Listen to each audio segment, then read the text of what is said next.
Hey, all right, I'm gonna try this again. I tried to do one of these videos for you a couple nights ago, but my husband said I didn't sound as confident, and sorry it took me a little long. I've been a little off. I'm kind of pregnant again with my fifth baby, and I've been super tired. So forgive me for taking a little long with this video. Another reason why it took long is because I really wanted to follow up with what I knew, and I actually came across a video right after I watched yours, and it was an amazing video. I took a bunch of notes, and I thought that I could include it in this video here today for you. But I would like to start off the video by just sharing some really good news with you, which I wasn't completely sure at first whether it was good news or not. I'm gonna be honest, I got this letter around July, mid July, and no, toward the end of July, realistically. And the letter that I got was based off of a few conditional acceptances that I had sent off, a few coupons that I had sent off to a couple different agencies. I think that I might have definitely two wins, but after even watching the video, some of the educational stuff that I've been watching the past few days while you've been waiting for this video, I think it might be time to redirect the way that I'm doing things too.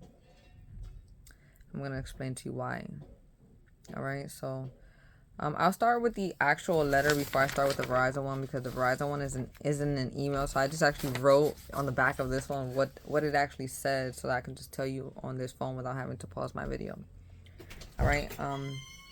Forgive me on my background. I'm currently in the middle of moving. Sorry about that pause. I got my husband in here coming in and out. Okay, so let's start with the first letter.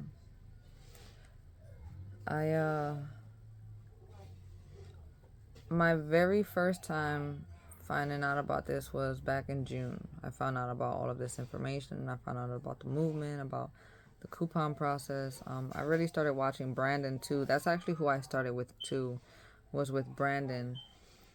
I came across him, and I'm not gonna lie, I thought the guy was like full of crap, and then he's so arrogant, and I was like, this guy has to be making this crap up. And I just started looking into what he was saying, and a lot of what he was saying, I was able to prove him right.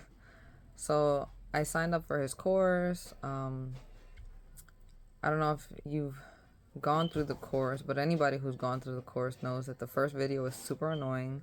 It's not really that much. It almost feels like it's almost just like a prelude, you know? So after I actually watched that first video, I was not satisfied, and I wanted to have more. And he always tells you he's not going to send you any more. So what I actually did was, I went over to his theory page. I just started reading, and I went over to his resources page, and I came across the three references that he had. And that's my son coming in and out. I'm sorry. Hold on. I'm sorry. I'm not gonna remake this video again, only because I have 4 kids, and it probably won't get any better than this. So I'm just bear with me, please. I'm gonna try my best to get this as fast as I can, but I don't think that this is gonna be any shorter than about 20 minutes. I'm gonna be honest with you. So I started looking into Christopher Hauser, and Christopher Hauser is really, he's just really nice about the way he goes, you know. It's nice the way he goes about giving the information. It's just really easy to comprehend. So I got really excited, and I started trying to do a couple of things. I watched every single one of his videos except for the three habeas corpus videos. Those are, I think, about the last three, and the W4 sandwich. So anything that came after the habeas corpus, I didn't watch. I actually started to do things, and I tell you, I really put my foot forward, you know, like I started doing the 1099A process, and I actually started looking for a house. I literally found a really decent house. It's kind of expensive. um in the middle of the process, I actually explained to the owner kind of what I was trying to do, because I felt like I was being sneaky by not selling her. And the at this point, we had already signed a contract, which was really exciting. You know, I had told them about, I had a trust, and you know how much money it was. I was able to show them the Fidelity account and give them proof, what I thought was proof. You know, they took that as proof, so we were able to move forward with signing an agreement. Um, they agreed that they would take the deposit, and I forget what it's called. It's basically like an insurance that you're actually gonna pay, but if the money doesn't come through, they get to keep that portion. So they wanted a certain amount, and I asked them if they were willing to take it with the 1099A. And at first, you know, the owner, she was like, "Well, that's not money," and I was like, "Well, it technically is money because this is a check." And when I put it to her that way, she was a little bit more comfortable, and she was like, "All right, well, listen, if it goes through, then it goes through, and we won't have any problems." And I was like, "Sure, let's do this." But then we got to the title company, and the title company kind of refused to work with me. I called around, I called different title companies, and I even managed to go ahead and explain to, hi, Poppy. Happy guy. Huh? Happy guy. Excuse me, I'm sorry. That might happen a few times. Poppy, close my door, please. So, what was I saying? Anyway, the title companies just refused to work with me, and even after explaining to one of the title companies, I sat down. She was the owner of her title company, and I laid it all out for her. I told her about the trust. I told her about the Social Security and this and that, and she you know, she heard me out, and she was totally fine at first. You know, she said that she needed to go back and she needed to talk to her attorneys, and she needed to talk to just her underwriters and things like that. So fast forward just a tiny bit, nobody wanted to work with me. None of the title companies. Her underwriters came back. It was just a no go. So the deal fell through, and the thing is that the real estate agent actually had a connection with the owner, the title company who I was connected with the owner with, you know, and they kind of communicated. And after that, the real estate agent told the owner not to even mess with me. But the thing is that I never gave the explanation to the real estate owner. I went directly to the owner, and I gave her the explanation of what was going on, about the cess decay, about just every little piece that I had learned up until that point, you know. And surprisingly, as months passed by, she actually would call me and check on me and just be like, "Hey, you know, how's everything working out? Did anything go through? Blah blah blah." Because I had explained to her that I had put in my own 1099As for myself, you know. What me and my husband tried to do was we tried to have him do like a child support payment to me, because technically on paper he doesn't reside with me on paper. So we thought that would maybe work, you know. And what we also did was I paid my grandmother a babysitting fee, to see, you know, so just to, you know what I mean. And we're 2 months in now after that, and no, it didn't go through, just so you know. And before I get into the rest of even explaining what I'm going to share with you, because I don't know if anybody else is going to watch this or anything, I just want everybody to know that I am not deep enough in this thing to give anybody advice. I'm not deep enough in this thing to say that this is an educational video. I'm not deep enough in this thing to claim anything. I'm just sharing here with my buddy Corey just a few things that I know, and a few pieces of information that I came across, and that is all this video is intended to do. Now, Corey, okay, let's get to kind of like the good news, right? So during that time in June, I ended up sending a bunch of coupons along with doing the 1099A process. I sent it to a few companies, Verizon being one of them. And for my husband, I sent out one for an Indigo MasterCard, which belongs to Genesis FS Card Services. Now, in July, like maybe about literally 30 days later, they sent me a letter. I totally disregarded this letter, okay? I read it the first time. To me, it meant nothing. I overlooked it. I came back in the beginning of August. I read it again. I looked at it a little bit different. I was like, dang, I don't know if this is something. But then I read it again a third time, and I realized the third time, which is honestly maybe about a week or so ago, I read it again and I realized I haven't gotten no bills from these people. So let me just read the letter to you so that you can understand what I mean. Okay. I got the letter in July. Well, the letter is dated for July 26, 2023, okay? It's dated to my husband. It's his MasterCard. And the disputed payment amount was $773.61 is how they listed. The letter says, "Thank you for your patience while we researched your recent payment dispute on your above referenced account." They give me the disputed payment amount. And then it says, "Unfortunately, we are unable to resolve the dispute in your favor for the following reasons and consider the above amount still owed." Then they give you a few boxes here so that they're able to just, check. It's more like a template for themselves. But the one that they checked was other, and it says, "Please be advised after review of your received remittance slip indicating a $773.61 payment attempt that per your cardholder agreement, we do not accept any form of conditional endorsement. All payments must be made from a U.S. bank in U.S. funds." But then, all right, let's close it up so now you can see I'm totally at the bottom here, down here. Because then it says, this is the part I kept overlooking. And I'm going to tell you how powerful it is with all of the new information I've been learning.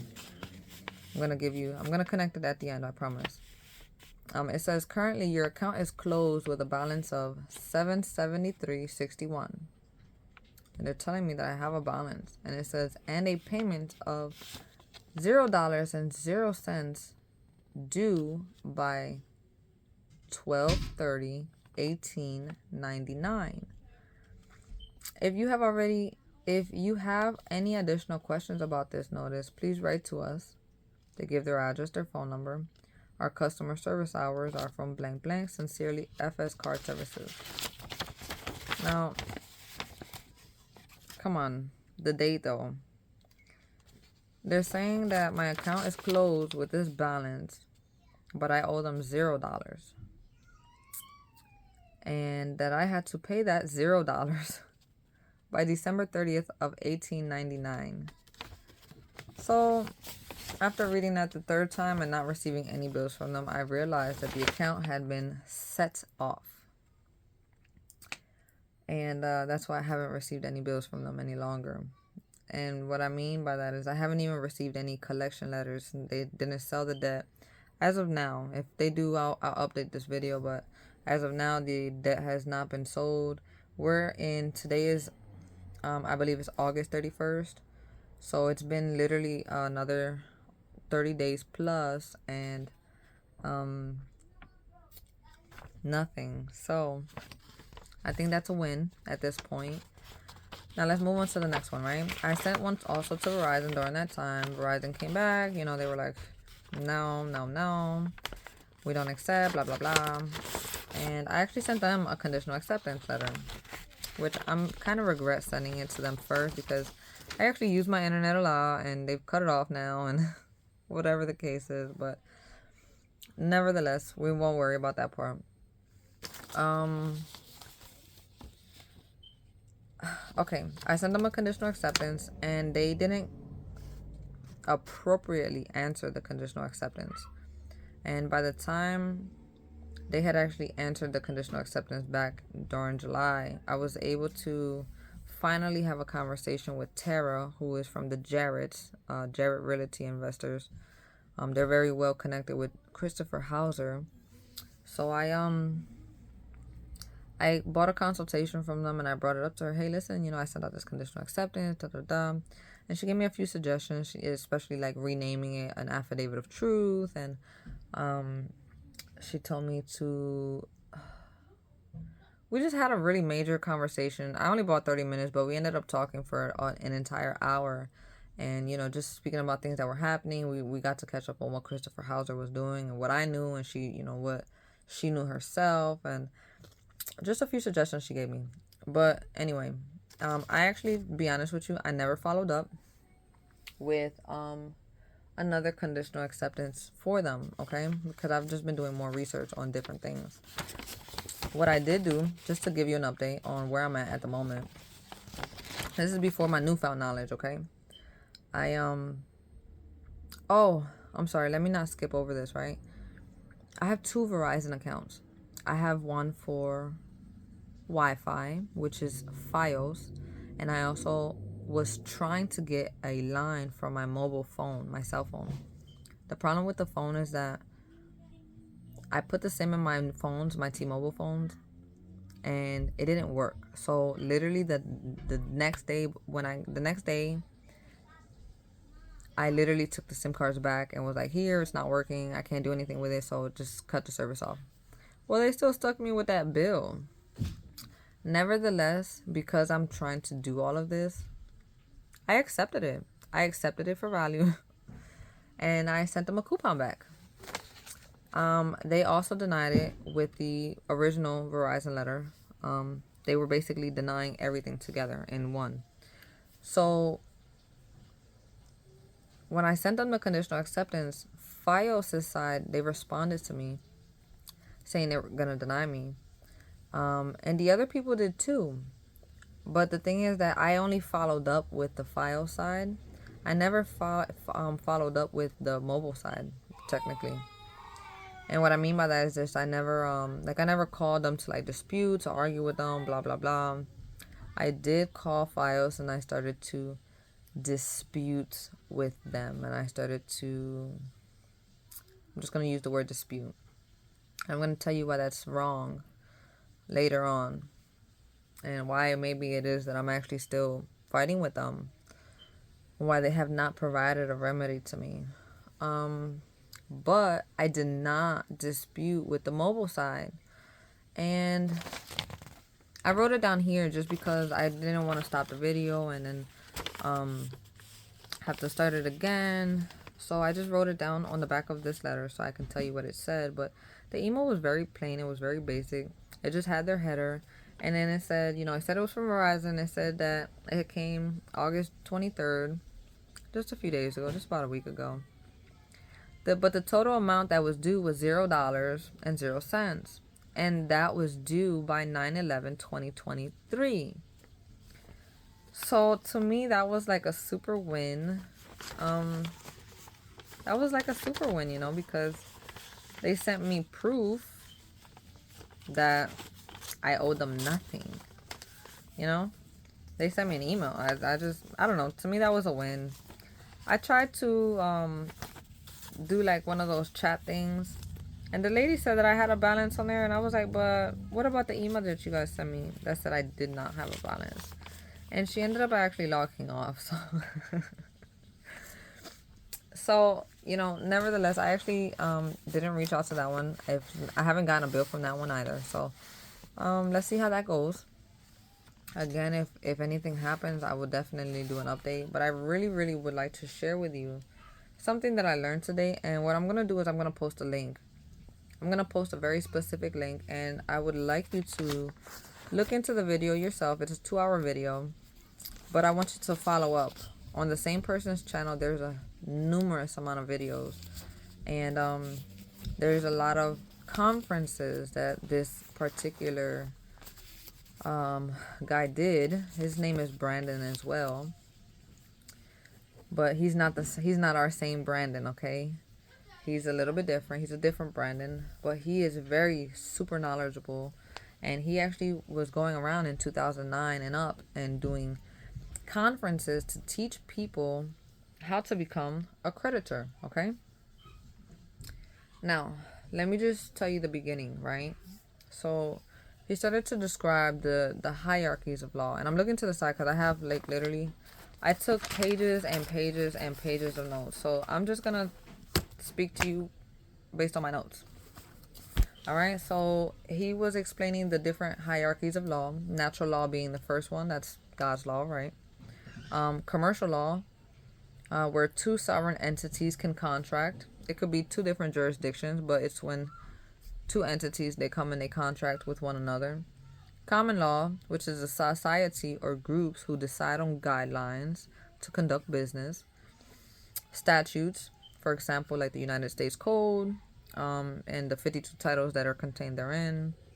And then there's political law, which is at the very, very bottom, which, like he gave the example, there's not really any laws created for like playing soccer, but amongst the soccer players, amongst the soccer maybe administration, they create those laws. So those would be considered political laws. All right. His program is really cool because as he'll teach you as a creditor, you'll learn how to own property. Own. Not just own, but own and be able to control. All right. Because there's two types of titles. There's an equity title and there's a legal title. The equity title is owner operated. For example, the certificate of title given by the state. So the state owned the title and they will only give you an MSO if you say you're not keeping, like, this is regarding a vehicle. They'll only give you the MSO if you basically request it and say you're not keeping the vehicle here in the United States. But overall, if you don't do it like that, then the state would technically have control, and they would technically have they would technically own the vehicle, and therefore, well, they would technically have true ownership of the vehicle, therefore being able to control it. That's why even though you can pay your lease for your vehicle outright, the state can still come and take it from you. All right. And then there's something called legal title. And that's when somebody takes responsibility and has control over that particular piece of property. All right. I'm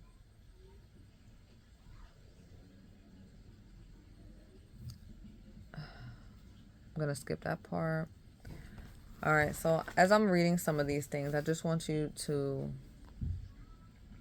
get this first part in your mind. All right. Whenever you hear me say jurisdiction A, I'm talking about the private side.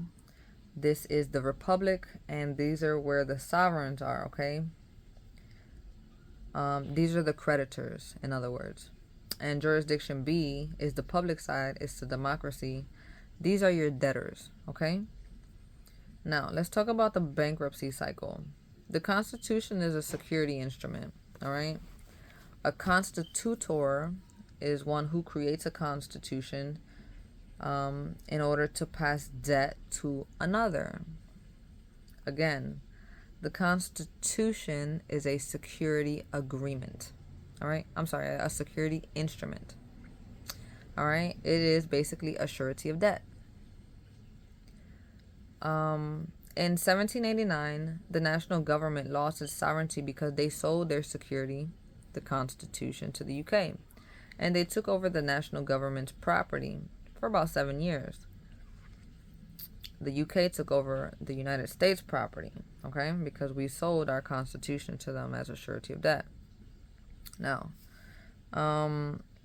this is between 1782 and 1789, all right? The territory of the national government would include things like the post office, etc. The term for international bankruptcy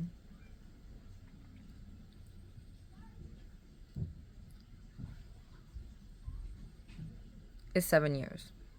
The term for bankruptcy is 7 years. In 1859, Civil War happened, and it was not really because of slavery, but because the bankruptcy debt was due, and the states were the surety of the debt.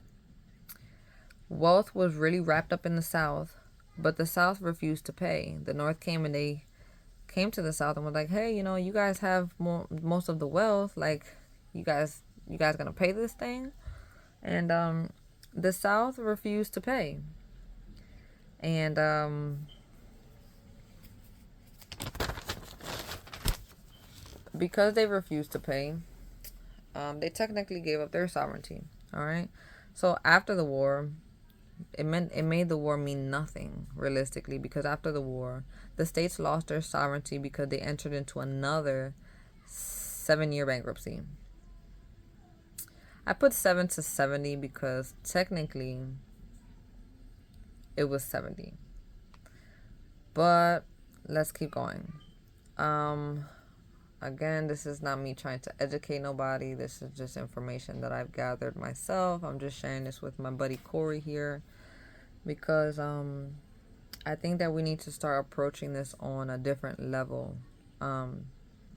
If we want to be the creditor, there's certain positions that we have to take, and arguing a position is not our place as the creditor.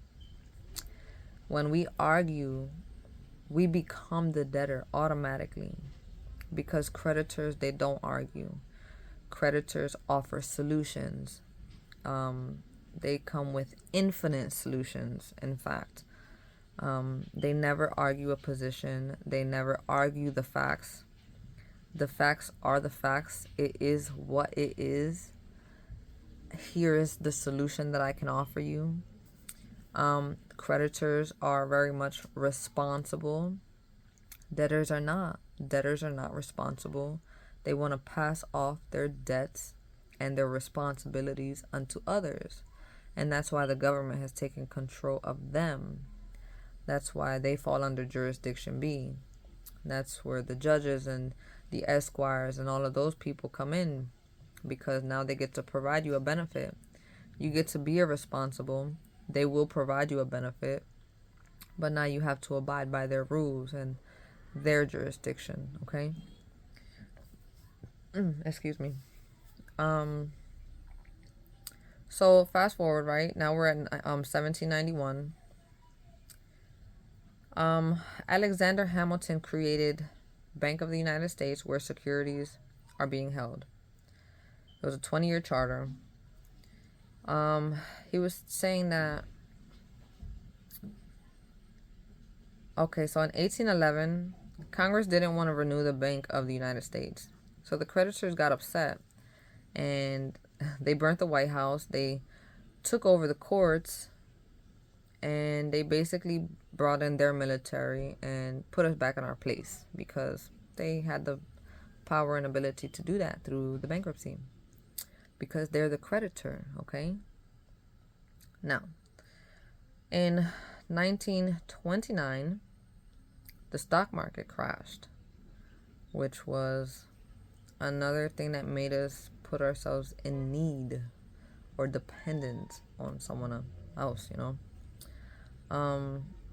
and not only did the stock market crash, but the bankruptcy was due and we couldn't pay it. We were in the middle of a crash, so we couldn't pay the bankruptcy.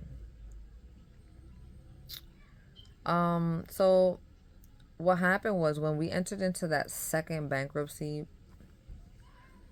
back in 1859, when we entered into that second bankruptcy, remember, the first bankruptcy, it was for the national government, and they put up the states for a surety of debt. But when the states couldn't pay the debt, or when they refused to pay the debt, they put themselves in dishonor. And when they went back into bankruptcy, they actually put the people up as a surety of that debt. Okay? So they took the people's sovereignty, demonstrated by confiscating the gold, silver, and all of the titles. All right? It's 1929. Now, let me just pause real quick and let me just give you a small recap of 1919. All right? In 1919, the Federal Reserve Amendment came out, and the Income Tax Amendment came out as well. And I don't know if you've ever heard this. I did hear this when I was reading the. I've heard this before listening to the video. But if you just do a little bit of research on Jekyll's Island, on Jekyll's Island, the international bankers and the Secretary of the Treasury got together. They got together in 1909 to discuss how they would handle the debt that would be due in 20 years, around 1920. And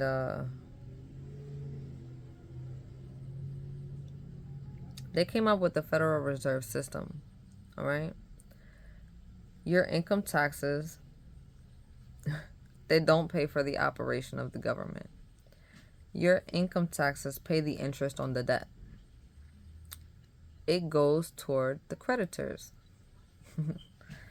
I always laugh when I read that, because a lot of people, they get so mad about certain things. Like, I was talking to a really close friend of mine, and she's one of those people who she thinks her taxes really does something, so she gets mad at people on welfare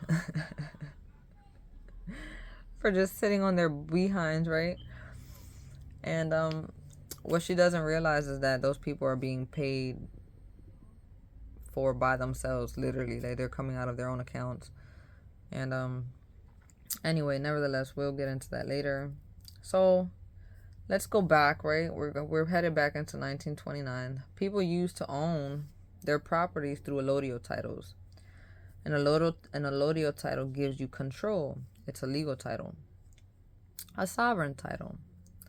Under this process today, the property would be removed from the parcel numbering system, which means off the grid. So if you were to go and get an allodial title today for your property, it doesn't matter if you live in a row home, if you live in a single home, a farm, a ranch, if you live in an apartment. The moment you put up an allodial title, you're off the grid. They take you off the parcel. So obviously, when I mentioned apartment, what I meant was, you owning the whole building. But if you get an allodial title for that building, then that building is literally off the records now. It's not in the numbering system anymore. But the one thing that I have to really, really make sure before I keep going is that, as I was listening, there is a very much huge responsibility that comes with being a creditor, because as a creditor, you're not dependent on anybody but yourself. You're not dependent on getting the welfare, which, I'm not going to lie, when I first started this process, I'm an accountant, all right? So I don't want people to think like I'm just some like has-been who's like, you know what I mean? I don't mind getting help. So I get food stamps, but I'm an accountant. I also own a business. I own a concrete business. So I don't mind working. I love to work. I've been working since I was 16 years old. And that's just who I am. So working has never been a problem for me. But I do get food stamps too. And when I first started this process, we're not even gonna get into how it is that I get food stamps and how it is that I do all that other stuff, because it's just I'm on the video, and we're just not gonna go there. But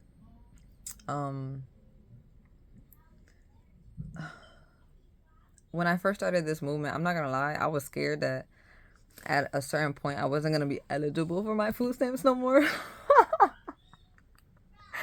And that's kind of a problem, okay? Because that makes me a debtor. All right, putting the responsibility of my food needs into the government's hands, like, hey, I just need a little bit of extra cash just so I can get food. That makes me a debtor, okay? And just that mentality that I've had, it makes me a debtor, okay? I'm really trying to change that mentality, especially after what I've been learning the past few days. I'm trying to change the mentality of arguing, and let's just keep going, all right? All right, so there's a very huge responsibility that comes with this. Like, once you, like, if you were to do the allodial title for your house, there's more things that you need to do. Like, you need to go bond the sewage. You need to go bond the police department and the fire department. And any property that any benefit that the property receives, you are now responsible for paying. Not that that's a problem, but if you don't know how to do that, and obviously you're gonna want water, you're not gonna want to take a shit in your yard, so you're gonna want to, make sure that stuff is going. You're gonna want to heat your stove up. You're gonna want those things. Nobody wants to live like we're back in the old age. So if you don't know how to do those things, you're very much gonna find yourself putting yourself back in a debtor's position by trying to go and request these things from them.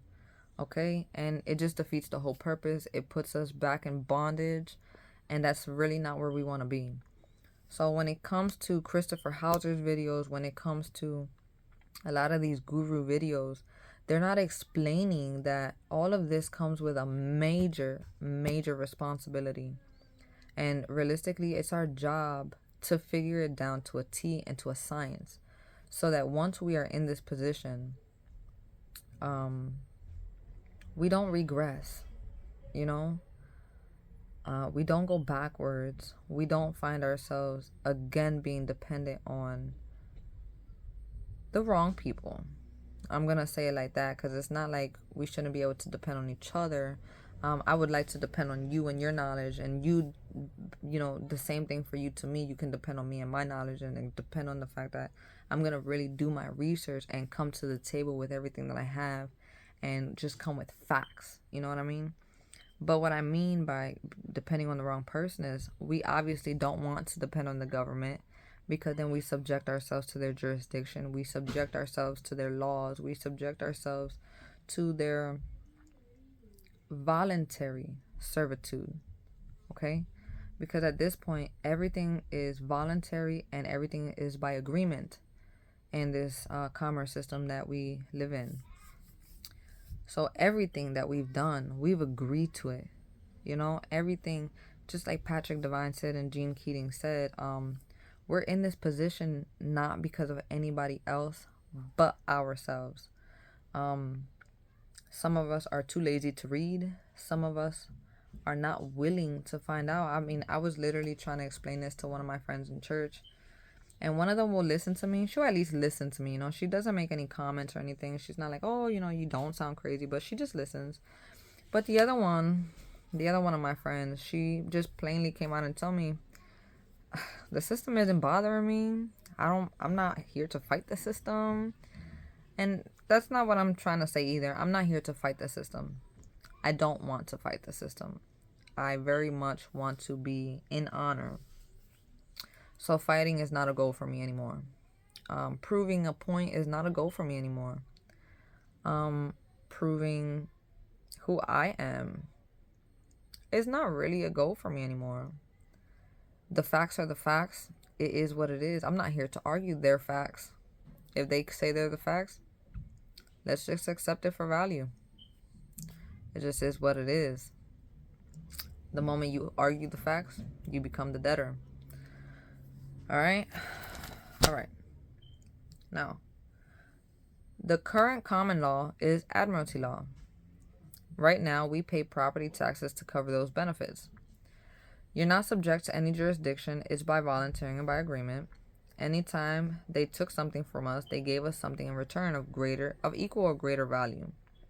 If they didn't, it would be a crime, right? In 1933, they gave everyone in Jurisdiction A an exemption. Jurisdiction A, they are the creditors. Now, let's talk about trust for a second. I drew me a little picture here. I want you to see this picture right here. Don't worry about the top. Just worry about these boxes here.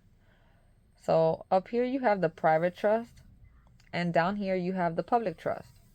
And I'm sorry, I hope that you can see this correctly. I hope this, on my side, this looks like backwards. So I'm thinking on your side, you might see it as backwards too. Let me see if I can. No. Okay. Well, I'm just going to read it to you just so you have a clear understanding. Because like in this box here, all right, you have to understand that Jurisdiction A and Jurisdiction B, they mirror each other, okay? So in Jurisdiction A, you can go back and just pause the video and whatever. I'm just going to read them to you, and I can't read upside down, so. In jurisdiction A, which is the private trust, you have your grantor, your trustee, and your beneficiary, right? The grantor is the living man and woman. They determine the duties and they create the trust. The trustee is the foreign situs trust, and the trustee controls the trust. The beneficiary is the public trust. Okay? Now, in jurisdiction B, the public trust. Oh, just in case you don't know what a foreign situs trust is, it's an entity foreign from jurisdiction B. It's separate from the legal entity that gets created, okay? All right. You can look up what a foreign situs trust is. It's a little bit more, but that's just the basics, okay? Now, I'm sorry, I just ate. I'm sorry, I'm like, don't worry about me. All right, so jurisdiction B is public trust, right? You have the grantor, the trustee, and a beneficiary. Remember, this is just a mirror, but backwards, almost like, you know those funhouse mirrors where you have these two mirrors, but you see like 1,000 things through, and it seems super confusing. That's how I kept seeing this. All right, you have the grantor, the trustee, and the beneficiary. The grantor is someone who steps up. It's not really a designated grantor. So technically, you could leave that box empty for a real. A trustee, your trustees in the public trust would be your public officials, your judges, your attorneys, the government, right? And the beneficiary are the people, the debtors. You get the benefit of what the corporation does for you. All right. Oh, I'm at 41 minutes already. Gosh, I'm sorry. In 1933, not only did they take away the titles of our property and the ability to pay for stuff with real money, they also took possession of your body. All right. They did this through the birth certificate, which is the certificate of title to your body. This does provide a benefit, but you're also labeled as irresponsible people. All right. Now, the reason why we operate under admiralty and maritime law, I thought this was really decent because he starts getting into the Bible and things like that. This is a little bit different. I hope that you watch the video yourself because I think that anybody could interpret this from different perspectives all over the place. I still get a little bit iffy. I know Patrick used to say that the Bible was a banking book, and I still have a really hard time wrapping my mind around that. But the explanation that Brandon, not the one that we know, not the one that we started with, but this guy Brandon, the way that he explains it, oh my goodness, he really he explains it in such a profound way that it doesn't sound as scary to try to entertain. You know, I'm very much a KJV, straight to the book. I believe that my Bible are the infallible words of God Himself. That He inspired the writers to write those words, and that's why they're His words, and that they're completely true, and none of it can be false, and none of it can be changed, and none of it can be altered. Just because He said so, you know, I believe that. So when people start telling me it's a banking Bible, you know, at first I was like, bro, now we're going a little too far. But you got to hear the way this guy explains it. It's really profound. It really makes you look at things a little bit differently. But he doesn't take away anything real from the actual Bible. You know, he doesn't take away anything. He just explains it in a different way from a different perspective. And wow. All right. So the reason why we operate under maritime admiralty law is because it shows grace and mercy. It can fall under commercial and common law. Common law is execution of the law. Common law is not really too good. It's not very much beneficial to us as humans. All right.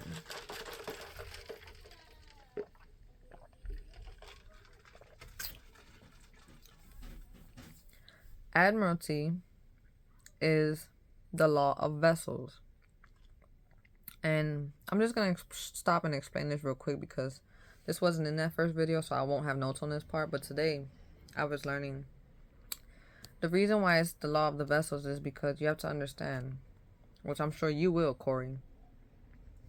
We're all spirits. God gave us spirits. He breathed into us, you know, the gift of his the gift of life. I might be saying that wrong. We're all spirits, right? And our spirits reside in this body, in this vessel, in this vehicle here. It's like we get into our car and that car takes us around. This body is housing our spirits. Like God said, this body is our temple. This is our house. All right. But this is not who we are. I am not what you see here.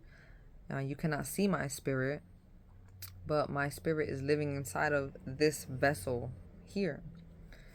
Okay. Let's continue. In the 1600s,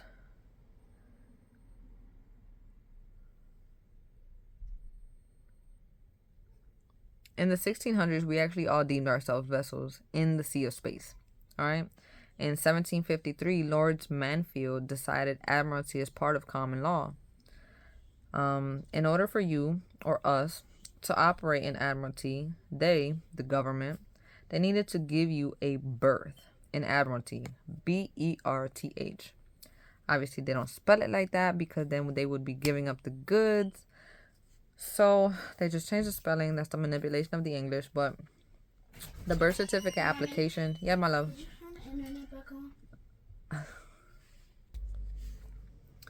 I told you I let my internet go out because I sent these last bills to Verizon. This time I didn't argue. I'll tell you that at the end of the video. I'm sorry, my son came in. Let's see.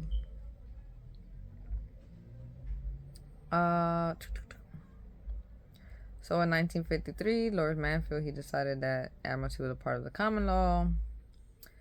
The birth certificate application, which has the footprints, that's all they needed to give you a birth in admiralty. All right, the birth certificate application, which has the footprints. The birth certificate is your foreign situs trust and gives you the ability to operate with other vessels, but is foreign to jurisdiction B. So the federal corporation, which was established in 1859, comes and offers benefits and privileges which came in the form of Social Security or your social insurance contract. All right, both are the same thing. The Social Security is the social insurance contract. All right, when we signed up for the social insurance benefits and privileges, we created another trust called the Implied Trust, or what we all know as the Sestake Trust. All right. Not only do we get benefits and privileges, we get to enjoy being a debtor, which means you don't have to pay for stuff. All right. Here's an example that he gave. You get to go to jail to pay for your debt, or you get to serve time to pay your debt, which under common law, there is no debtor prison. If a debtor owes the creditor makes the debtor a slave. All right. Which it sounds like it's the same thing, but one is voluntary and one is not. Okay.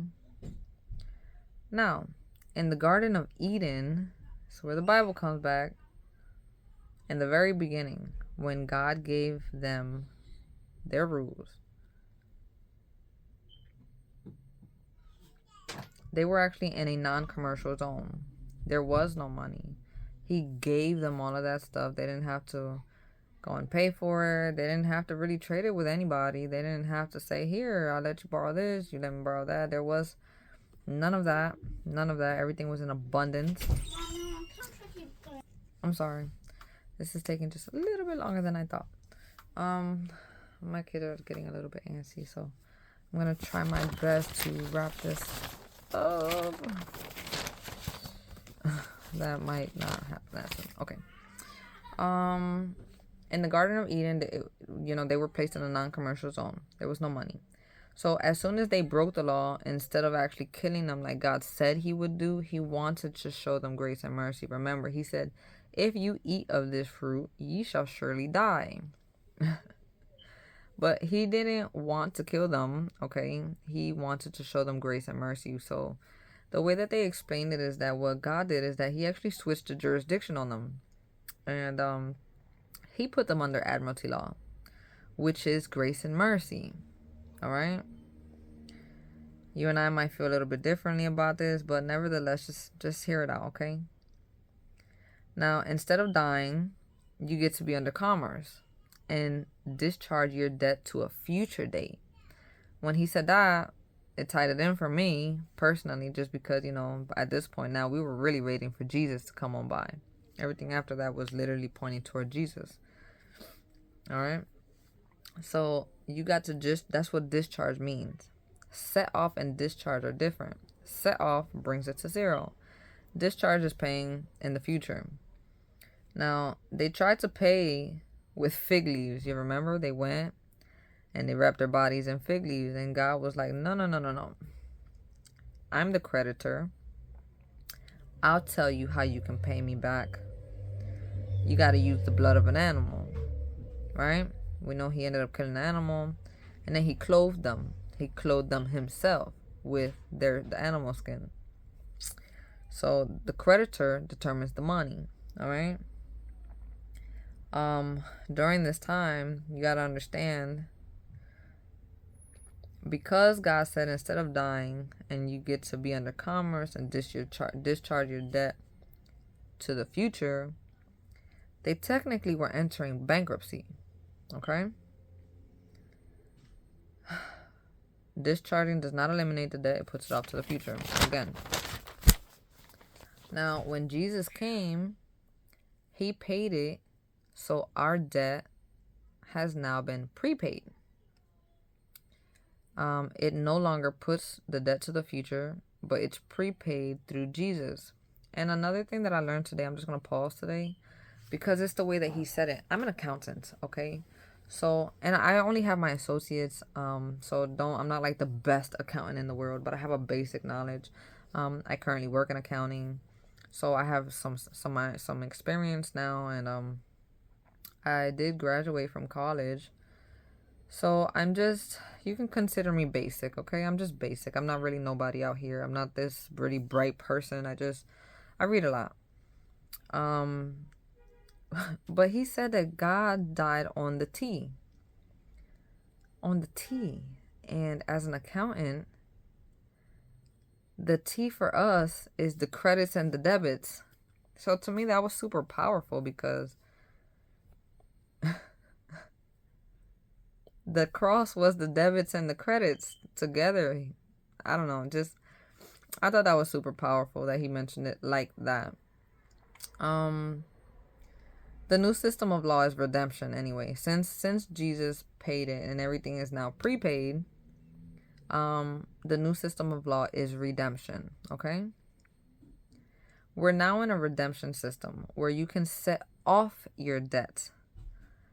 That was their remedy, setting things off. Anything with a name in all caps is a vessel. We know that. That's your signature creates the money. We know that. All right. Somebody actually asked a question, so I wrote not the speaker, and he was like, with the HJR 192, they changed the money system to the faith, spirit, and energy of the United States. And the only reason why I included this is because the speaker very much agreed to this, and he didn't correct the person. So the speaker agreed that HJR 192 changed the money system to a faith, spirit, and energy of the United States, which means the only thing of value is the earth, and you are movable banks of earth and water. All right. Faith means you believe in the monetary system, you believe that it exists. Spirit is you think of ways to create value, and energy is you moving your arms and legs to create the value. All right. So the debtors, which were assumed to be the financial intermediators, let me go back. The debtors, which we are assumed to be, the financial intermediators are the banks. They block you from your credit, okay? When and if you sign a check, you endorse it, and it creates money. We know that. It creates the funds for that check. You've authorized the banks to create funds out of nothing. I'm pretty sure you know that. Now, this is except for postal money orders, because postal money orders are backed by gold. In fact, I'm going to get into this later, but the postal office is literally the only agency that operates under both jurisdiction A and jurisdiction B. They can operate under both jurisdictions. I'll get to that part of the notes in a second. Without the U.S. banks, the reserve, the government can't create money. No, I'm sorry. Without us, the banks and the reserves and the government cannot create money. The post office is in jurisdiction A, all right? And the postal service is what is under jurisdiction B. The postal service was created between 1933 and 1935, somewhere around there. They are the only agency with the ability to operate under two jurisdictions. The post office created by Benjamin Franklin, that's why he's on the $100 stamp. He was the first postmaster.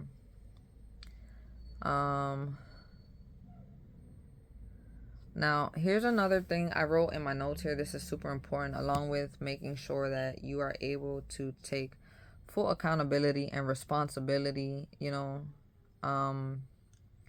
I would suggest, just in case if anybody's watching this, they want to, whatever, you really shouldn't start to do anything unless you perfect how to do claims and getting the titles, Then learn procedures. But the most important part to learn first is literally learning how to do your claims and getting your titles. And then work on procedures. Me, currently, I'm working on perfecting my claims and I'm working on getting my titles. Here in Pennsylvania, they didn't want to give me a certain type of birth certificate. And under their own laws, I found a loophole, so I actually wrote them a letter and I requested 3 of the long form birth certificates. I have them coming, but in the meantime, I had a regular birth certificate, which is also on bond paper. So I sent me and my husband's from North Carolina.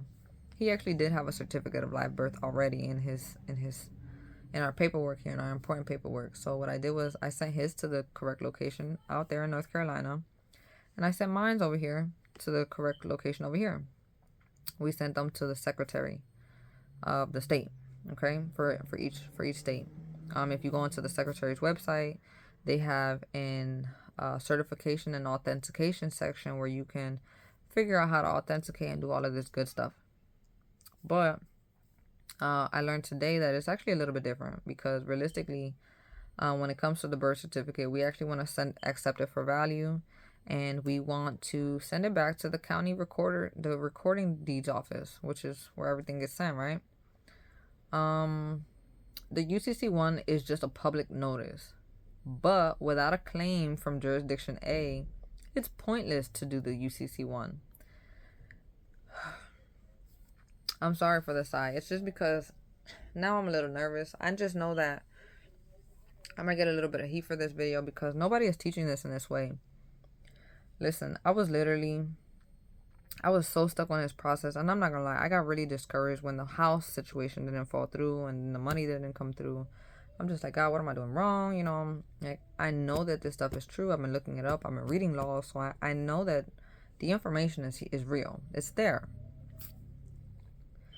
But it's not working. So, I started praying that, God would just either give me a better understanding and give me wisdom to go with that understanding, or if he could just send me a buddy that could just help me. And I'm not gonna lie, I just started reaching out to different people. A lot of people in this movement, I notice, are not helpful at all, and it's really because nobody knows how to really do it. Nobody knows how to really do it. Not saying that I do. I don't. I'm still learning too. But I'm just giving you my understanding as to why nobody's really reaching back out. It's because nobody knows how to really do this mess. And everybody's scared to get locked up, and I totally get it. That's really why I haven't made any more moves as far as like the 1099A and things like that, because I really don't have time to get locked up. I have 4 kids. I'm pregnant with my 5th one. I'm married. I homeschool. I work. We have our business that we run. I realistically just don't have time to be in and out of jail trying to figure this stuff out.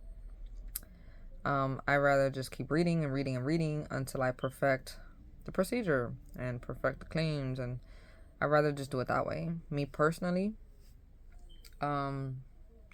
maybe that makes me a coward. I don't know. Take it for how you want it. My family is more important to me than trying to figure this out. And I guess if I have to work the next 50 years and never figure this out, but that means I get to stay safe here with my family, and I'm the one that's in control of who's teaching, what they're learning, and who they're around and their influence, rather than me getting taken away and my husband having to depend on some, I don't know, and trying to get benefits and trying to have the kids going to the school district where they're being indoctrinated. I just would prefer to never learn this if that's the case, you know. That's just me personally. That's just my preference. That's just so you know where my head and my heart is, and how far I'm willing to go realistically.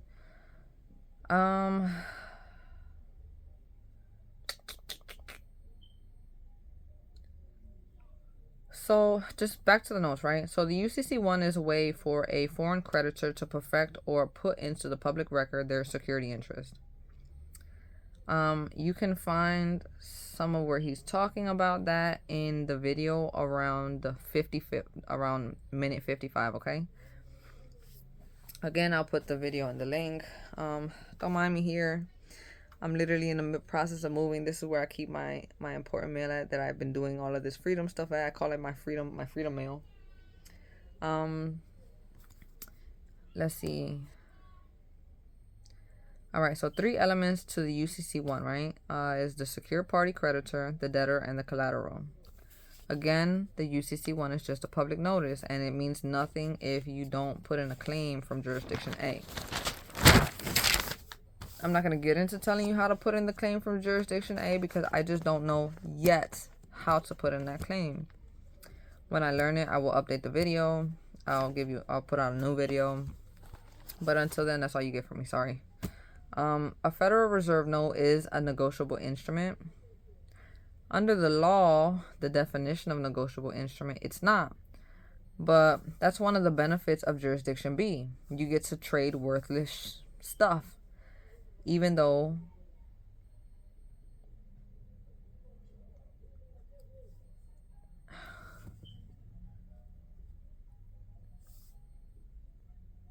I'm not going to read to you what I wrote there. But basically, one of the benefits of jurisdiction B is just being able to trade worthless crap, okay? And this one lady, she got really upset in the video. She's like, but isn't that causing harm? And the guy explained it as, well, you think it's valuable, and people trade it like it's valuable, so doesn't that create the value to it? And under those terms, there is no harm, and it technically is a little bit worth something. It's worth what you're trading, obviously. So there's no point in fighting any of that stuff. There's no point in fighting any of that stuff, all right? It just is what it is. It's not good. It's not bad. It's not wrong. It's not right. It just is what it is. That's it. A creditor is determined by their actions, all right? A creditor is always at peace. They're always bringing solutions. They're never arguing. Arguing puts you in commercial welfare, which makes you a debtor. And being a creditor is a state of mind, all right? Now, I thought this was really cool to find out. Admiralty is actually under feminine law, which is why the mother signs the birth certificate. Now, abandonment falls under admiralty law. So if you don't claim your kids, even if you don't get a birth certificate, the state can still take your children. You have to put a claim on them. Again, I have not perfected my claims, so I'm not going to share anything about what I currently know about claims, which is literally little to nothing. And when I do learn more, then I wouldn't mind sharing. But for now, I'm not going to mislead. So, if the father goes to the state recorder and puts a claim on the kids, the state can't touch your kids, all right? All right? You can put in your claim and then you can put it on UCC1. It's about as much as I know about that part. Now, the governor is the one who sends the birth certificate to the Department of Commerce. From here, it doesn't necessarily have to be transferred again for them to have their security. It just needs to be held by their agents. The Secretary of State is under the security of the United States. The Secretary of State, the Secretary of the Treasury, and the Attorney General, they expatriate their U.S. citizenship so that they can work for the foreign corps. These rules, plus repatriating, is listed in the United States Code. I thought that was interesting. Because to how do you say it? Expatriate and to repatriate, you can just read how to do that in the United States Code. I'm sure that would most likely also be listed in the Federal Register. But the United States Code is higher, obviously. So obviously go straight to the source, the main source. There's no direct value put on the birth certificate. It's a pool of a value. And this is how he explained it, right? So basically, when they took all of the gold and all of the property, the titles and all of that good stuff, all of the gold plus the property would equal the total amount of this grand sum, right? You would divide that by how many people there are in the United States, and that would equal your share plus interest since 1933. That just sounds like a lot, regardless, because they took away a lot of people's stuff. Like gold, come on, gold is worth a lot today's day, and just because we don't have a lot of it. So yes, the president takes an oath. Somebody brought up Obama while he was talking. This is how old this video was. Somebody brought up Obama and the fact that, they were still fighting him for the birth certificate, whether he was a citizen, blah, blah, blah. The president took an oath. There is no more Constitution, is what he said. There's no more Constitution, because they were trying to say, according to the United States Constitution, he had to be a citizen, blah, blah, blah. But there is no more Constitution. Remember, we sold our Constitution as a security of debt. We've been selling it. It's been being passed around a few times. We probably don't know where the original is at this point. Honestly, who cares at this point? All right? We are where we are. It is what it is. So his oath means nothing. His oath means absolutely nothing. A democracy runs like a corporation. It does not have to have power of private or public. All right? So I don't know if anybody knows this. I really didn't know this. All right? There's two 13th Amendments. The first one from 1789 or 1786, if I'm not mistaken, it's one of those dates. You guys will correct me, I'm sure. The first Constitution that was written that long ago, the 13th Amendment that was listed there, said that we weren't allowed to have any titles of nobility. All right? Titles of nobility are like, military ranks. Oh, sorry, excuse me. I'm super tired during this pregnancy. And the second 13th Amendment got rid of slavery or involuntary servitude. Then they created a new government, which was the Federal Corporation, the democracy. It's a military democracy. So under the Second Amendment, they allowed for titles of nobility because they kind of just had to. The United States citizen is your title of nobility. It's like if you were to translate that into military terms, we would all be considered the privates, right? Okay, if I have anybody else watching. In an old military manual before 1933, it lists democracies as bad because it's a military-controlled government. Yes, there are titles of nobility within the system. We created the U.S. citizen, which is a title of nobility, and at the same time, esquires were now allowed to be part of the government, lawyers and attorneys. A democracy operates under the laws of military tribunals. I remember hearing Hauser talk about that, how they're just tribunals and administrative offices, which is, yellow French flag. Boop. When you go to court, by showing up, you're automatically guilty. The hearing is your first appeal. It's your first appeal, all right? That means, I thought I heard one of them call me. That means literally, like, if the cop stops you and you get the ticket,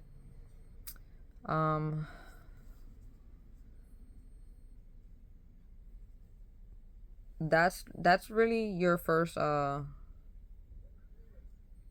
didn't write it here, but he made it seem like that was basically the first transaction. That was the first time you were really able to present yourself or your case or whatever. And when you go to the hearing, that's your first appeal. All right? But again, it goes back to not arguing the facts. You're driving 70 miles and a 70 and a cop pulls you over because he says you're driving faster. You start to argue with him. You're like, no, man, I wasn't driving more than 70 miles an hour. Prove it, whatever the case may be. That's you arguing the facts. You literally are placing yourself as a debtor because you're creating commercial warfare. All right? I know this sounds a little bit tight. That one's going to be a little bit tight for a lot of people to agree with. A lot of people are going to have a lot of questions on that because it's like you want to prove yourself. You want to prove your innocence. You want to prove that you're right. And that's the problem. That's what makes us debtors, is always trying to prove us right and someone else wrong. And realistically, just take responsibility. Just take responsibility. When you realize that you have these accounts here, your mindset really should begin to change because you will realize there's actually an abundance. All right? And when there's an abundance, you don't worry about those little things. A little $60 bill is nothing compared to the abundance that you have, right? So here's where that one gets a little bit tricky, all right? Because I remember him saying that even the word guilty means gilded, and all that means is that you're going to pay. And I'm always hearing people talking about the difference of I understand and I overstand and blah, blah, blah, these different stands. And I finally got it. All right? And we'll get into that in a second, right? Don't worry, I'll get into that in a second. The creditors operate outside of the democracy, even though your strawman is your creditor inside the democracy. Everything is backward and mirrored in the democracy. So, jurisdiction A, your U.S. citizen, is a debtor, but from jurisdiction B, it's the strawman is the creditor, and I, the living person, am the debtor. Everything in commerce is fiction. Everyone is dead. And only operates through voluntary and agreements. If filing a UCC1 against yourself, you would list a strawman as your creditor because the strawman would technically be the creditor. I'm really a trustee for the strawman. My baby is surety for the trustee. I said my baby. My body is the surety for the trust, okay? So I'm just going to re-say that because I messed that up. So I'm really the trustee for the strawman, and my body is a surety for the trust. This body, this vessel. All right? If I went to court, they would need to bring in the vessel to pay unless I put up a bond that covers the debt. The charge is fact. Again, we don't want to argue the facts or the charges. And, all right, so now back to guilty, right? So guilty means gilded, which means that you'll pay. So when they ask you if you understand these charges, they're not asking you whether or not you speak English. Like, hello, are you competent? Are you dumb? No, they're not asking you that when they say, do you understand? They're literally asking you if you're willing to stand under these charges. Somebody was calling me. I'm going to have to hold on for a second. So when you say yes, that you understand these charges, that you will stand under these charges, and then they ask you, what do you plead, and you plead not guilty, what you're doing is saying you're responsible for the debt, but that you will not pay it. So immediately you go into dishonor, put them in contempt, blah, blah, blah. All right. If you say that you understand and say, yes, I plead guilty, they can't take you because you're in honor. You've volunteered to be surety and you're bringing a bond, or you're going to underwrite those charges. He was trying to explain the difference between surety and security, but I'm really not going to get into that in this video because honestly, even with the difference that he gave me, to me it wasn't suffice and it's still a little confusing, so I don't want to confuse anybody else. And yeah, I'm almost done. I'm sorry this video was so long. I am so sorry, but thank you so much for watching.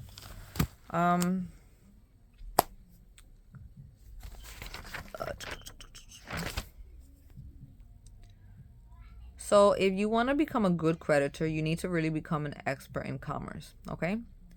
The war in Iraq was just a commercial dispute. Iraq was being belligerent and they were in dishonor. They were not trying to pay their debt back to us. And they refused to do certain things that were a part of the agreement, which is why we ended up sending our military over there. Because them being belligerent and not complying and putting themselves in dishonor, it basically made them a wild card. And that's why we sent our military over there. All right. The Bible has the whole commercial system laid out. I ain't gonna lie, the way he explained this part was really cool. He said they're the sons of Cain. Cain was the very first tax protester. We all know the story of Cain and Abel, where they were both trying to bring sacrifices unto God, and Cain brought the fruit, and Abel brought the sacrifice of the animal. Abel's was honored by God, but Cain's wasn't. But here's the way this guy said this out, right? Cain, he rejected God's law, but literally followed it all the way down to a T. And I'm not going to use Abel's name because amongst us Christians, we would always consider Abel's sacrifice honorable because he did it God's way. So instead of using Abel's name, what I'm going to say is the sons of God, and we're going to use Israel, for example.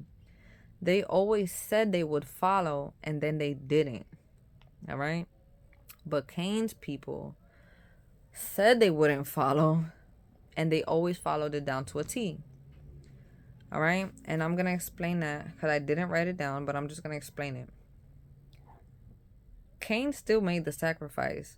He sacrificed blood. He sacrificed his brother's blood. And the only reason why I was messed up was because he actually took stolen goods. Those were not goods for him to sacrifice. He stole them. All right. But nevertheless, he still followed God's law down to a T. He sacrificed blood. All right. But then, Cain was like, God ended up kicking Cain out. And Cain is like, well, whoa, like Abel's family, they're going to be upset, like they're going to try to do something to me. And God was like, no. So that's what the mark of Cain was. The mark on Cain was he got put into jurisdiction A. Cain was made a creditor. All right. Under jurisdiction B survives on debtors, which is why they educate you to be one. This is why our whole entire educational system teaches us to be debtors. All right. If everyone was a creditor, jurisdiction B would cease to exist, which would technically, you would think that's good. Technically, under that status, we would literally be able to take all judges and attorneys and all esquires and just execute them all. Literally. I don't necessarily think that is amazing. Again, let's stick to the fact that this system is not a good system. It's not a bad system. It just is what it is. The system just is what it is. We don't want to put a label to it, because then we're arguing a position and we're a debtor again. So I'm not saying that this system is good. I'm not saying that this system is bad. I'm not saying that this system is wrong, and I'm not saying that this system is right. It just is what it is. And realistically, if those of us who believe in the Bible really believe in the Bible, that's technically what we believe in anyway. Because there's certain things that we're just never going to be able to understand when it comes to God's law. But it still just is what it is. And we can't say, oh, well, God, you're wrong, or God, you're right, because who are we to justify our Creator, right? So technically, it just is what it is, right? All right. Well, if you're a creditor, then you need to go and get your education yourself and don't depend on jurisdiction B to hand it to you. All right. Being a creditor isn't to be above the law, although we are above their laws. It's really to be in honor with everybody. All right? If you're not acting in greed and dishonor, there's no reason for them to touch you. I'm sorry. I need to get some sleep. In the law of the land, there's no such thing as insurance or negotiable instruments. The fact that we use those shows and proves we're an admiralty. So the fact that we use commercial negotiable instruments, and the fact that we use things such as insurance, somebody else backing us up, somebody else being able to say they'll be responsible for us, that proves we're an admiralty. Everything in commerce comes from offers and acceptances. If a cop gives you a ticket, you have 3 options. You can accept, reject, and do nothing.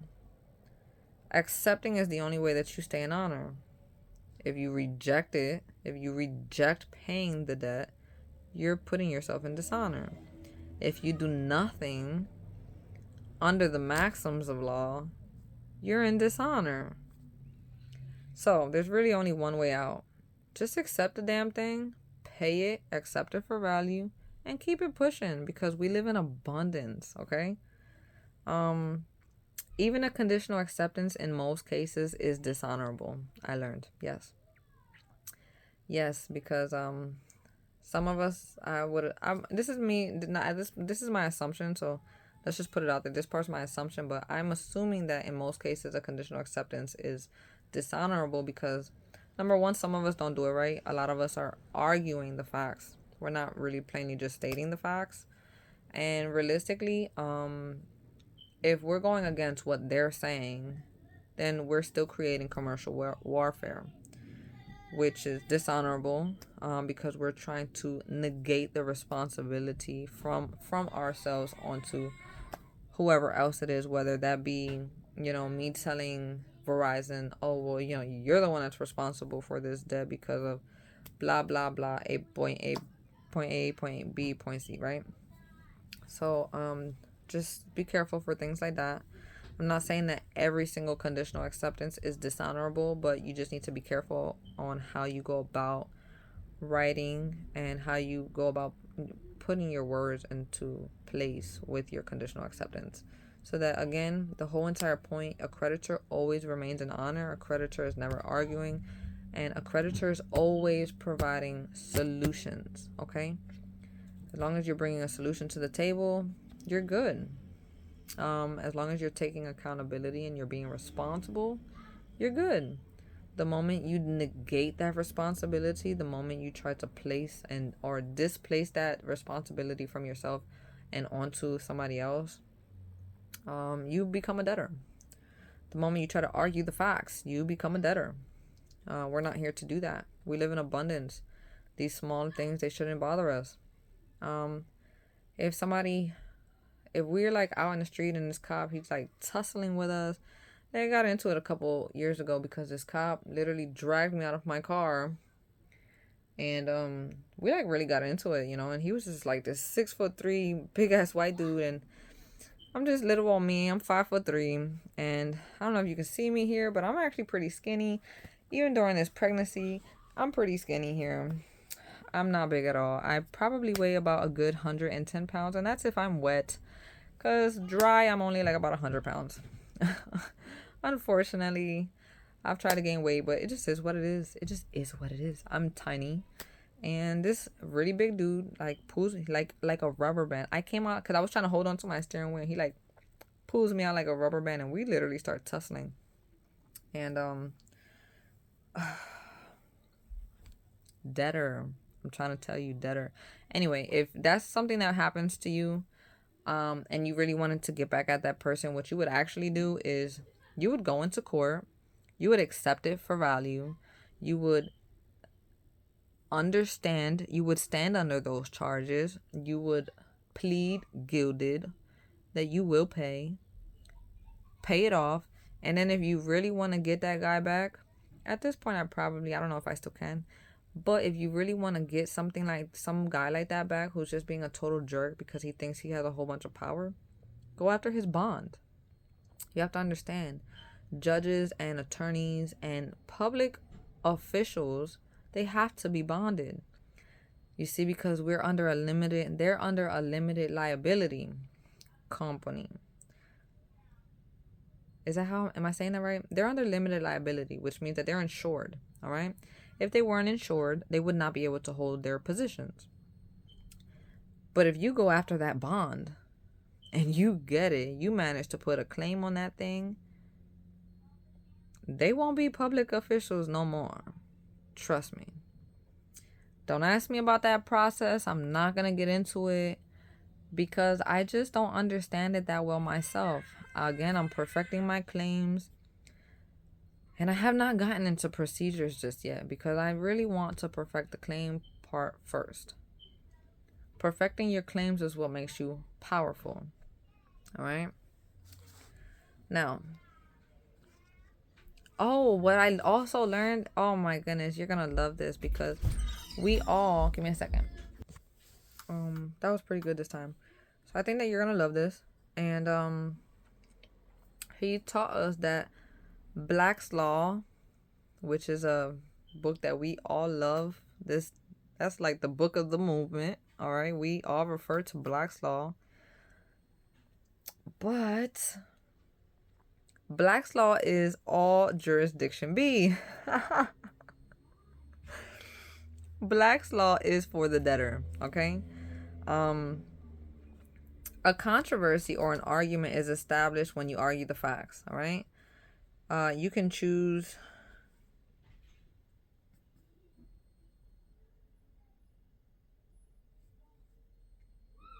This was actually a side note that I wrote here. This was regarding the birth certificate because he was talking about accepting the birth certificate for value, and he was talking about basically choosing to reassign the intermediator, which instead of making the banks the intermediator, we would literally he said that he had assigned his to the Secretary of Treasury, which we've all heard of that, that's I'm thinking, or I was thinking at that moment that was the authentication process. Give me some time though. Although I've sent out my birth certificate just a few days ago for them to be authenticated, I ended up ordering 3 more for myself. And give me some time on that because the whole authentication process versus the accepting for value has been getting me just a little bit mixed up here. So just give me some time. Aside from you, Corey, I managed to find one more buddy in the movement. But this buddy has actually already done it. He's his own private bank already. and he's gotten property, and he's gotten this, and he's gotten that, and he's really like really deep into this thing. And he honestly just found me, which I thought was amazing, because I told you earlier I was like praying that God would like send me a buddy, and he just randomly started hitting me up and was like randomly. I was trying to find I was trying to reach out to different people, so I ended up reaching out to any group I could that had to do with Christopher Hauser, because I really wanted to talk to Chris about some of this stuff. I'm sorry, hold on. I'm sorry. My daughter fell up the slide. And I don't remember where I left off. I remember telling you about accepting the birth certificate. I don't want to get into that too much because, like I said, although I sent mine out to be authenticated, I did order 3 more, and I might be trying to do it a little bit differently. Alright, because I might accept it for value and send it back to, remember I told you that the governor, he sends it to the Department of Commerce. So I'm trying to see if when I accept it for value, I send it to the governor or I send it to the Department of Commerce or to the recorder of deeds. That's really what I'm trying to figure out. So that's just me sharing a little bit of my journey at the moment. Just so you don't, again, so you don't think like I'm like super in this, or like I'm still learning with you. So just know that I'm not like some big shot. I'm not somebody. I'm a nobody, and I'm just learning with everybody else. This is just some of the information I've gathered. Again, all the agents are bonded, so if I perfect a claim in jurisdiction A and bring it to jurisdiction B and attach it to their bond, they won't be agents anymore because they won't be bonded or insured anymore, which again, they have to be to have their positions, to have and keep their positions, or to even attain them. So another benefit of jurisdiction B is you operate under limited liability, which is why those people are insured, so that if someone like me wants to come after them from jurisdiction A or even from jurisdiction B, they're not fully liable. They have that insurance claim that you can put in to back so that you basically don't execute them, okay? Because from jurisdiction A, you could literally drag them out of court and you could execute them under your own laws. Under a full commercial liability, you're fully liable. That's you can only do that under jurisdiction A. All right? In commerce, you can be the grantor and the trustee, or the grantor and the beneficiary. You can't be all these unless you have multiple beneficiaries and you're listed as one of the beneficiaries. All right. Give me a second because I skipped here in the middle. I had an arrow all the way down. If you're the beneficiary because you've been issued the certificate of title,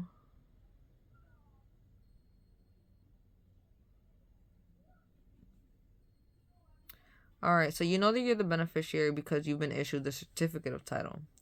And you know that you're the grantor because you put in the commercial energy. Then the trustee is the one who holds the legal title. Okay, they control it, right?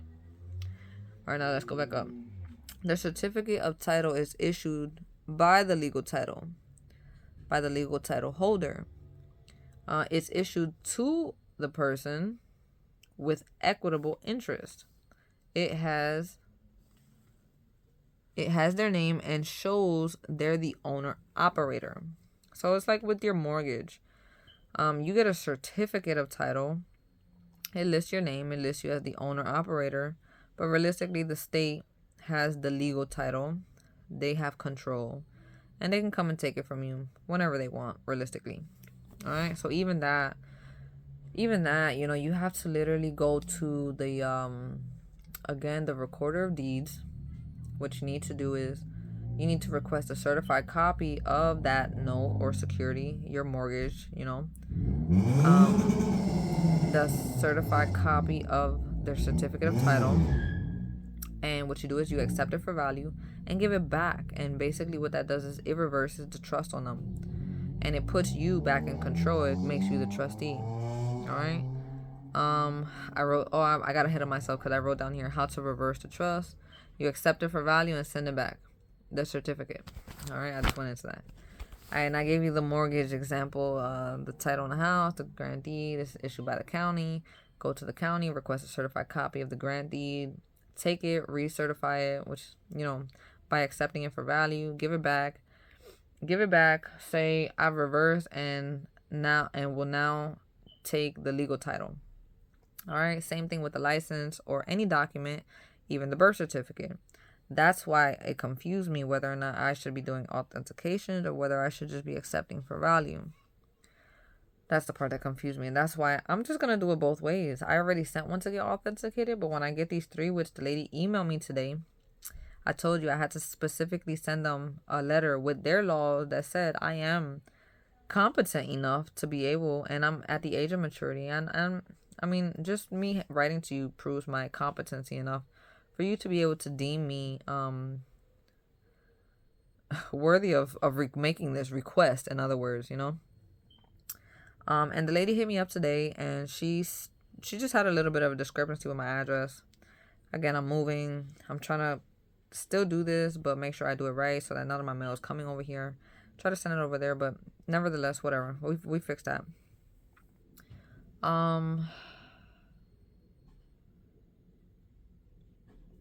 The state owned your marriage because they gave you a certificate of title. That kind of sucks. Most of us think that we have to get married through the state. And that's nuts. Because as you and I probably both know, I don't know if everybody else knows this, but a permit or a license, it just gives you permission to do something that's illegal. And why would getting married be illegal unless done through the state? That makes no sense. That's literally God's law. Something we should do is get married. So all we're really doing is just entering into a relationship with a third party. And we're all having a damn threesome. It's pretty damn wild for real. As a parent, I cannot be the creditor for the kid, but I can put in a claim for the kid. Then I can file a public notice, the UCC-1, so that I can control their trust. That's really cool. I don't know about anybody else and how they figure themselves going about this with their children. My son is 9 years old, and I've already started teaching him this stuff. I've started teaching him what it means, the yellow French flag means. I've started teaching him what it means to be a creditor and what it means to be a debtor. I've been teaching him. Don't mind my kid, they be out there arguing.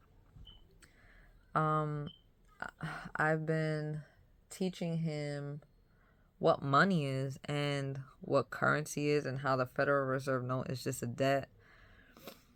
And he's been actually picking up on it. And as far as the guy's recommendations, he said realistically, you can really do this as young as you're just truly responsible. So realistically, as the parent, I should be able to deem whether or not my son is responsible enough to take on these things by himself, At 16 really should be the minimum.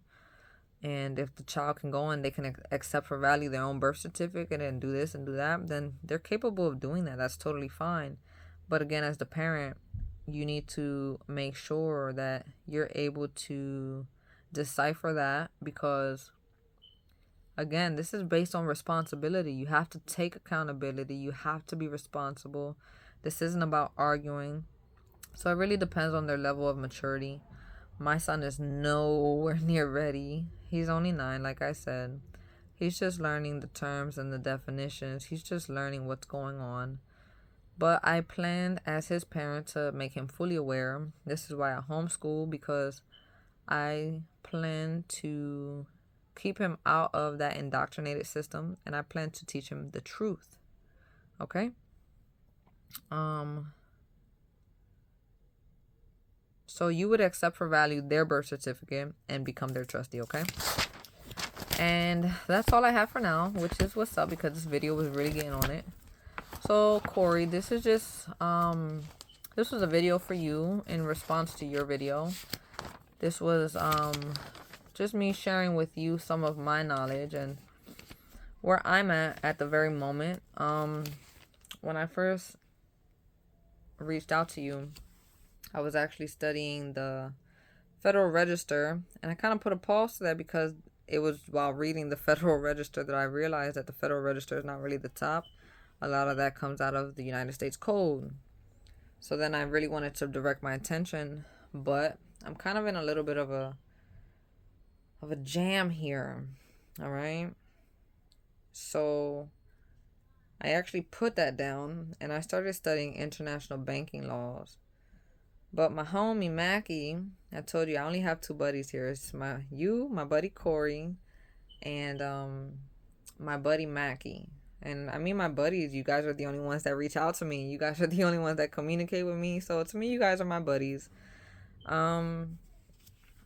He's been sharing a lot of information with me. I am definitely going to post that link in my whatever that is. You know, I don't have any videos up, so I don't really know how this works or anything, but I'm going to figure it out. I'm going to make sure I post that link down there so that you can watch the video yourself and you can gain your own understanding. And then what I really would like you to do, if you don't mind, if you're interested, of course, I want you to click on that content creators, I want you to click on their channel and just watch a few more of their videos.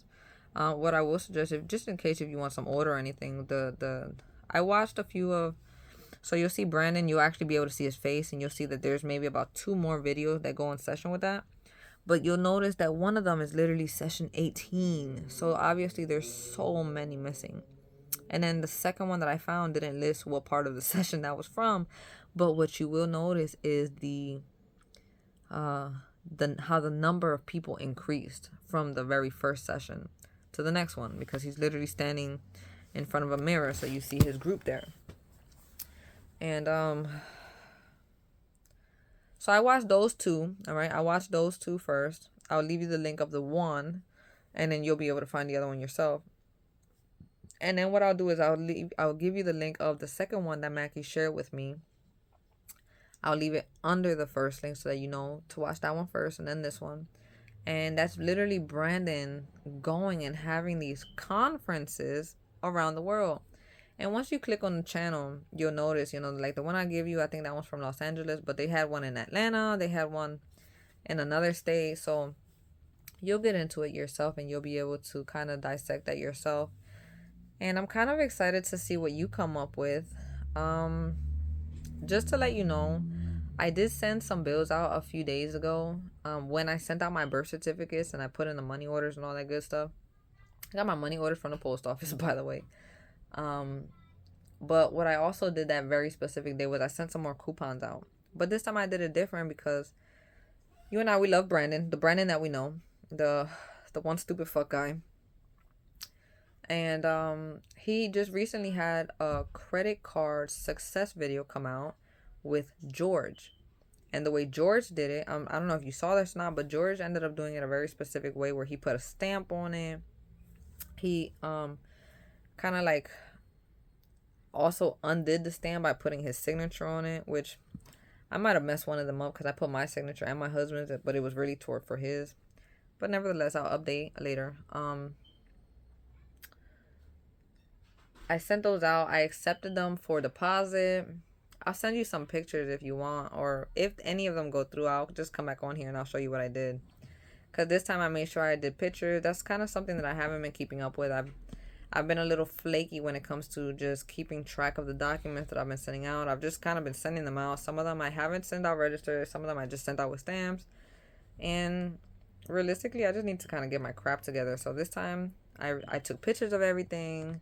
I took pictures of everything. So hopefully I was a little bit more thorough so that next time if anything happens, I have my news is a lot more exciting because I have the proof to back it up, Other than that, Corey, I just wanted to thank you for your video. I wanted to thank you for just, always reaching out to me, and thank you for sharing your knowledge with me. Thank you for sharing who you are with us, And yeah, I would love to see what you follow back up with, All right, well, have a good night. You enjoy your weekend. It's Thursday here for me. Tomorrow's Friday. Have a great Friday. And until we talk again.